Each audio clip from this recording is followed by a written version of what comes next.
más de un hermano a través de las redes sociales me pregunta mi opinión sobre el hecho de que algunos sacerdotes, y precisamente porque son sacerdotes, es que producen esta, digamos, crisis de credibilidad, han mencionado que la Iglesia estaría camino a un cisma, ¿no? ¿Y qué cosa pienso yo al respecto? Nadie puede pronosticar qué cosa va a producir o no un cisma en la Iglesia, ¿no? Cuando los grandes cismas o rupturas se produjeron en la Iglesia, la gente podía ver venir, digamos, el cisma de Oriente, ¿no? La ruptura de la Iglesia que hoy conocemos con el nombre de Iglesia Ortodoxa, porque más allá de los temas teológicos había un tema político, y las razones inmediatas que llevaron a la ruptura de la Iglesia fueron razones políticas. Y se habla mucho del problema teológico del filioque, ¿no? de la traducción sobre las relaciones entre las personas de la Santísima Trinidad como un tema teológico, pero cualquiera que estudia la historia de la Iglesia sabe que fundamentalmente había una tensión de poder. Y después, muchas personas, después de varios siglos, han podido explicar las condiciones económicas, políticas, religiosas, etcétera, que llevaron a la gran ruptura en Occidente, que fue el luteranismo y el inicio del protestantismo y todas sus consecuencias devastadoras que destruyeron la unidad católica del mundo occidental, ¿no? La realidad es que en la época nadie lo podía pronosticar. Y en cambio, los cismas occidentales que se produjeron por el gobierno de dos papas simultáneamente, lo que se considera un papa y luego históricamente un antipapa, ese es el nombre que recibe el que reclamaba ser papa sin tener el derecho, fue percibido por sus contemporáneos como el síntoma de un cisma absolutamente irreversible, que era completamente pronosticable, etc. Y muchas personas vinculan el diagnóstico que hacen de que podría existir un cisma en temas que tienen que ver con las actitudes oficiales de algunos episcopados. En parte el episcopado brasileño, especialmente las diócesis de la Amazonía, que han dado lugar a este terrible documento de trabajo del próximo sínodo panamazónico, y otros hablan específicamente de la iglesia en Alemania. Y efectivamente la iglesia en Alemania es una iglesia en una situación sumamente complicada, ¿no?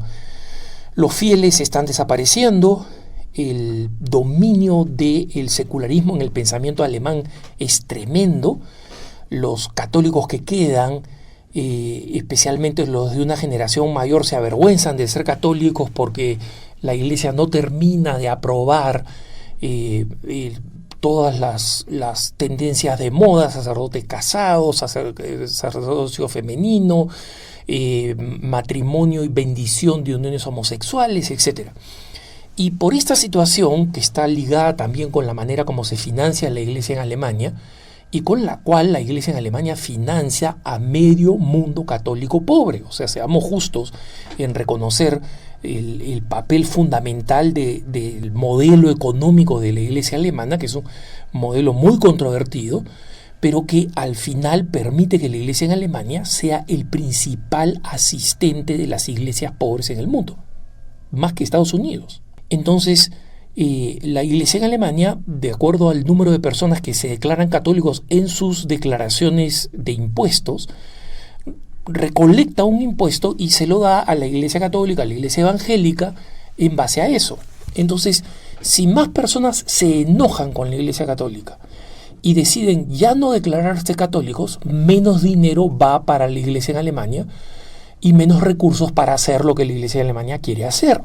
Entonces, esta es una de las razones, el modelo económico de sostenimiento de la iglesia en Alemania, que si colapsa, lleva al colapso de una cantidad enorme de proyectos de evangelización y de pastoral en América Latina y en África, dicho sea, con claridad, pero que al final, o sea, si Dios quiere una iglesia más pobre, esa será la realidad que tenemos que enfrentar. Pero lo que sucede con la iglesia en Alemania respecto a este tema del cisma es que si efectivamente se aplican estas ideas que están dando vueltas de la sinodalidad, es decir, de que los grandes problemas debería resolverlos cada iglesia localmente, esto podría llevar a que la iglesia en Alemania comience a ser más agresiva en los tanteos que ya han hecho varios de sus obispos y algunas figuras públicas importantes como el cardenal Marx a favor de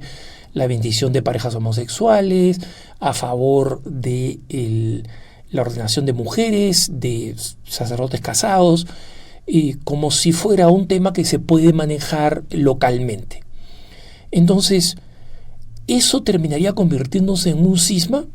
Posiblemente, pero hay dos cosas que muchas veces no se tienen en cuenta cuando se hacen estos pronósticos pesimistas. Número uno, de que las corrientes heterodoxas, es decir, las corrientes que van en contra de la doctrina católica, no tienen eco hoy en día. ¿Por qué?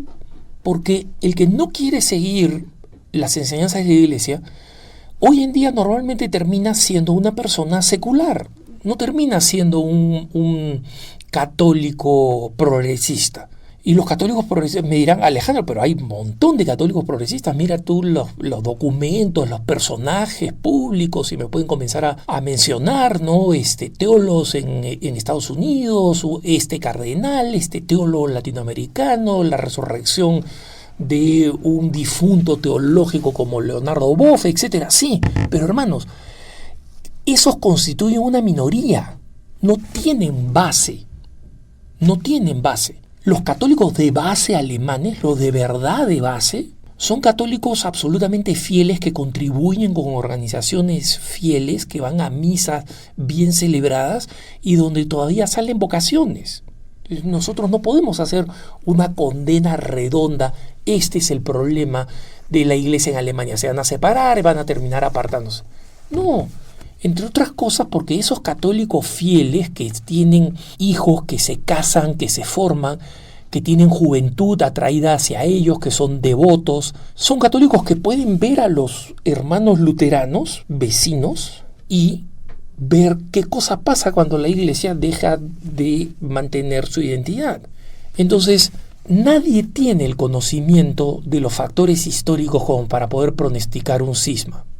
Si va a haber un cisma, posiblemente el cisma sea intraeclesia en Alemania, donde los obispos que digan yo voy a hacer esta locura o vamos a aprobarla por la Conferencia Episcopal Alemana, los obispos fieles digan nosotros no vamos a seguir con eso y vamos a dar alojamiento y cabida a todos los católicos que quieran seguir siendo fieles, y esas van a ser las diócesis que van a prosperar y las otras van a morir porque se van a volver protestantes.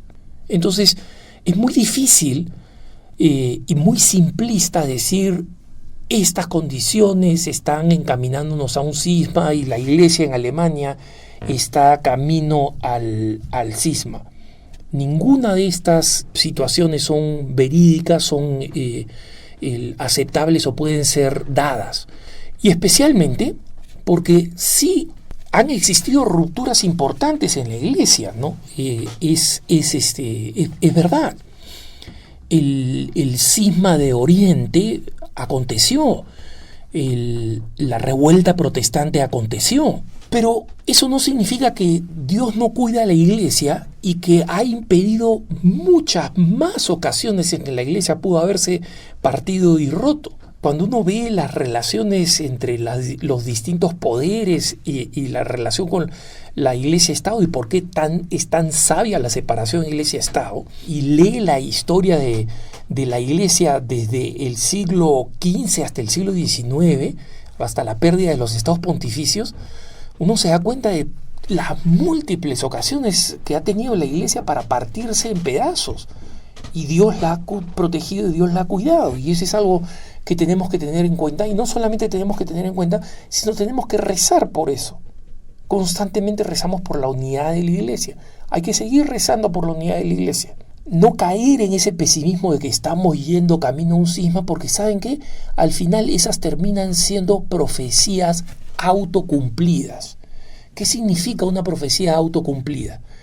No es que yo pronostiqué algo que iba a acontecer, sino que me convencí de tal manera de que eso iba a acontecer que terminé haciéndolo yo. Y en consecuencia, no es que se cumplió una profecía, es que yo hice pasar eso que estaba pronosticando por mi pesimismo y mi visión negativa de la realidad.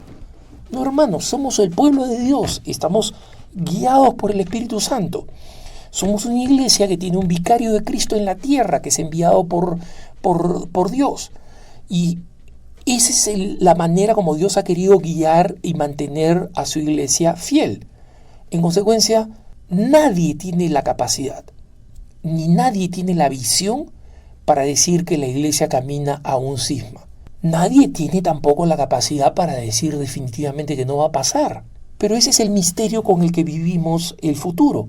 El futuro no nos pertenece, pero a través de la santidad podemos contribuir significativamente para que sea distinto a lo que pronostican las aves de mal agüero. Que tengas un buen día.